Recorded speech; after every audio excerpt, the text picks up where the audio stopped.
Mangda program 1 juta rumah Presiden Jokowi, denten lempas saking pebuat ipun, perbankan wiaden developer, kaptiang denten dangan ngemendalang izin. Program punika kutureksain Presiden ke Adol, antuk pengharga normal, ya diasun kewiaktian ipun ngemolehang subsidi saking pemerintah. Tiosan kabuatang sajeroning wantu Kramatuara program 1 juta rumah saking Presiden Jokowi katureksain Presiden lempas saking pabuat ipun. Sekadi kewentenan spekulan sani ngangken pindah ke Kramatuara saha paumahan sani kapolihang Rariska Adol majeng Kramutiosan antuk pengharga normal.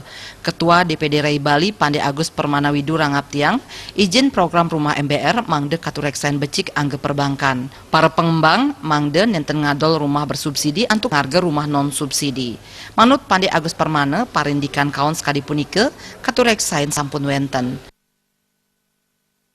Ada developer yang menggunakan istilah perumahan program Pak Jokowi untuk menjual perumahan yang sebenarnya bukan program Pak Jokowi. Artinya begini, rumah FLPP ini atau rumah program 1 juta rumah ini itu sudah dipatok di Bali untuk tahun 2017 itu dengan harga 141.700. Nah, ini tidak ada biaya tambahan-tambahan lain karena ketika harga rumah lebih dari 141 itu sudah bukan lagi rumah bersubsidi, itu rumah non subsidi.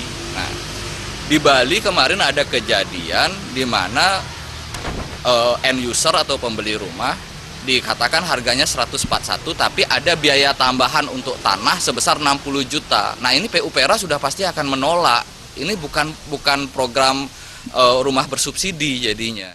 Pemerintah ngicen pengharga program rumah MBR puniki wantah 100 petangda sesiki yuta 700 tali rupiah saha nenten wenten malih perbia tiosan. Terima kasih Miwah Saputra Bali TV.